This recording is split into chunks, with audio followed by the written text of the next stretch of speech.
supaya kita sejuk. Ini kita perlu kebersamaan kita karena kita kaya bahasa, kaya suku, kaya alam semesta yang kaya. Karena Kalimantan Timur ini adalah milik dunia. Karena Kalimantan Timur adalah paru-paru dunia. Kita Indonesia bakti kita kemanapun dunia utara lancar segala wisata kita benar-benar menjadi milik dunia, milik bangsa. Sehingga mudah-mudahan Kalimantan Timur mensejukkan Indonesia, mensejukkan dunia. Manusia adalah pelaku pengelolaan alam semesta. Mukallaf akan diminta pertanggungjawabannya atas segala tindakannya, baik di dunia maupun di akhirat. Selain itu, beliau juga menambahkan bahwa sumber daya alam seperti air, tanah, dan udara sangat diperhatikan oleh Islam baca fikih untuk kelestarian semua makhluk hidup, bahkan dijadikan sebagai sarana penting yang sangat menentukan bagi kesempurnaan iman setiap hamba Tuhan.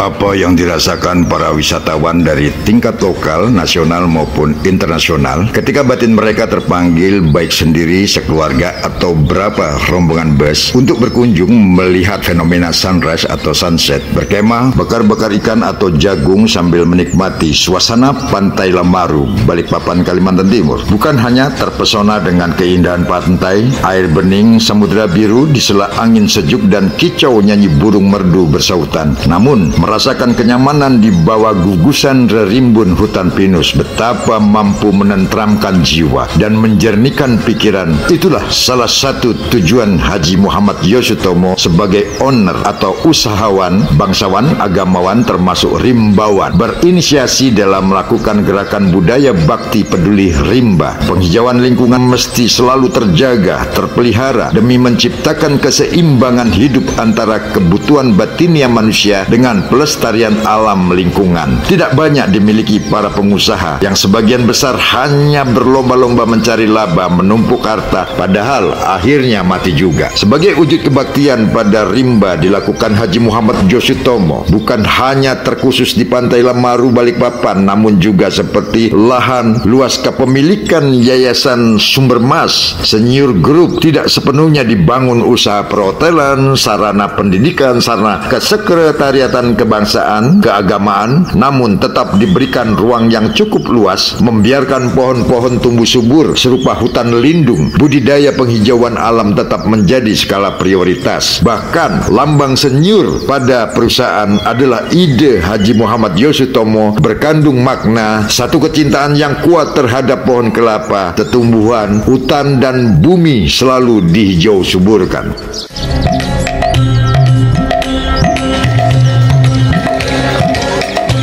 Tak bisa dipungkiri kehancuran alam disebabkan akhlak atau moral buruk manusia, keserakahan, melakukan kerusakan alam lingkungan, penjajahan terhadap penghijauan hutan terjadi di mana-mana hanya untuk kepentingan keuntungan usaha, membesarkan kerajaan bertahta, harta melimpah tanpa pernah peduli bahaya malapetaka mengancam dalam kehidupan berbangsa dan bernegara.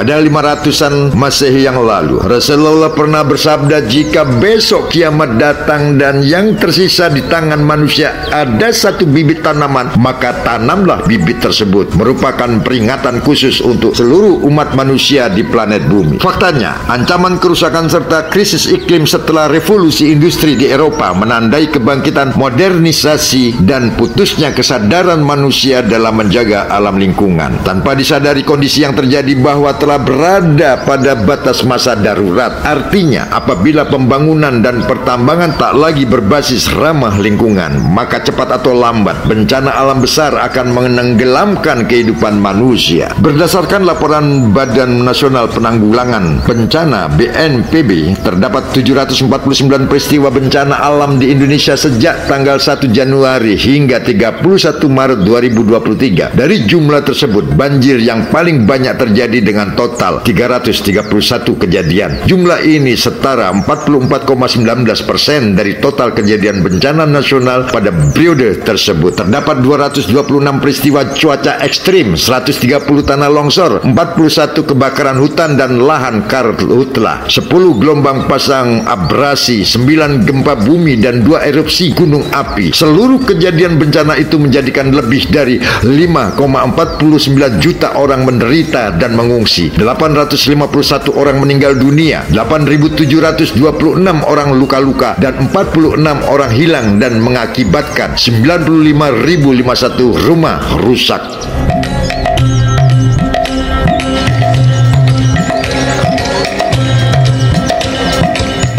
Pilihannya untuk merawat hutan bukan sekadar untuk memenuhi kebutuhan manusia, yakni air dan udara, namun juga penanaman berjuta-juta pohon merupakan nilai ibadah tertinggi dan merupakan kewajiban untuk menjaga alam semesta dari segala bentuk kerusakan.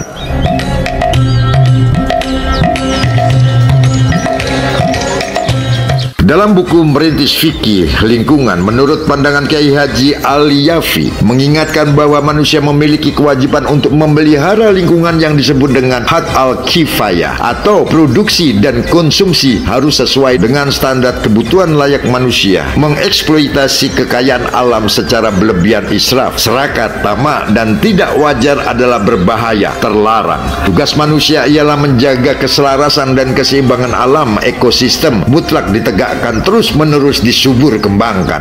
Bagi Kiai Haji Al-Yafi, manusia adalah pelaku pengelolaan alam semesta, mukallaf akan diminta pertanggungjawabannya atas segala tindakannya, baik di dunia maupun di akhirat. Selain itu, beliau juga menambahkan bahwa sumber daya alam seperti air, tanah, dan udara sangat diperhatikan oleh Islam baca fikih untuk kelestarian semua makhluk hidup, bahkan dijadikan sebagai sarana penting yang sangat menentukan bagi kesempurnaan iman setiap hamba Tuhan.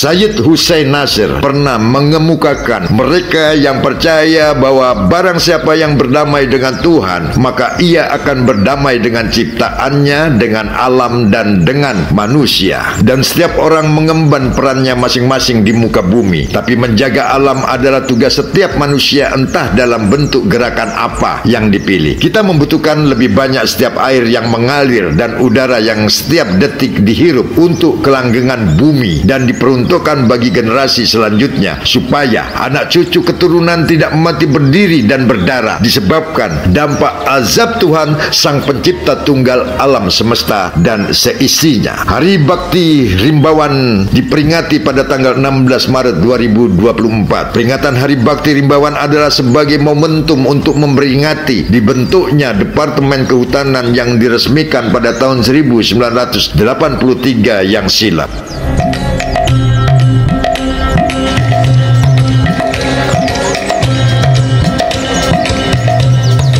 Melansir situs Dinas Lingkungan Hidup dan Kebersihan DLHK, saat itu Departemen Kehutanan yang kini berganti kementerian masih tergabung dengan Kementerian Pertanian hingga akhirnya pada tanggal 16 Maret 1983 Kementerian Kehutanan berdiri sendiri. Bagi jajaran Kementerian Kehutanan, Hari Bakti Rimbawan dijadikan sebagai tonggak konsolidasi para rimbawan di seluruh Indonesia untuk kembali menguatkan komitmen komitmen dan kesadaran dalam berkarya dan membangun hutan dan kehutanan Indonesia.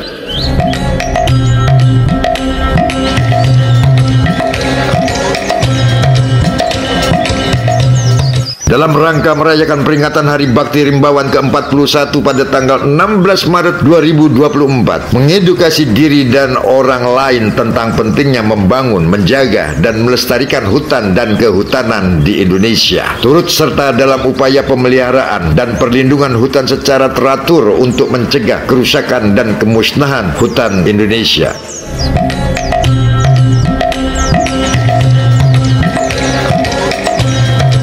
Haji Muhammad Yoshitomo atas nama keluarga besar Forum Kebangsaan Kalimantan Timur Sumbermas Group Senior Group mengucapkan Selamat Hari Bakti Rimbawan ke-41 16 Maret 1983 16 Maret 2024.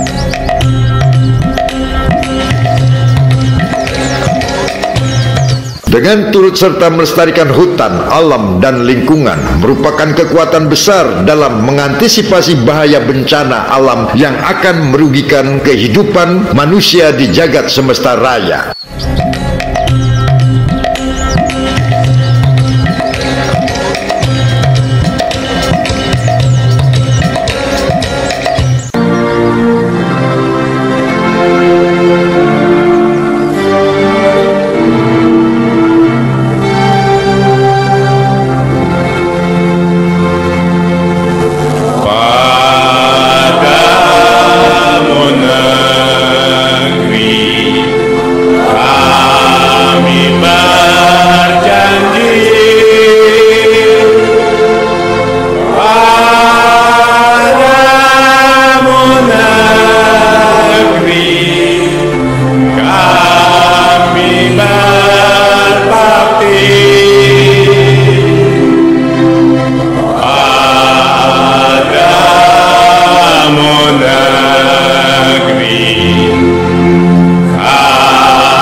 Terima kasih.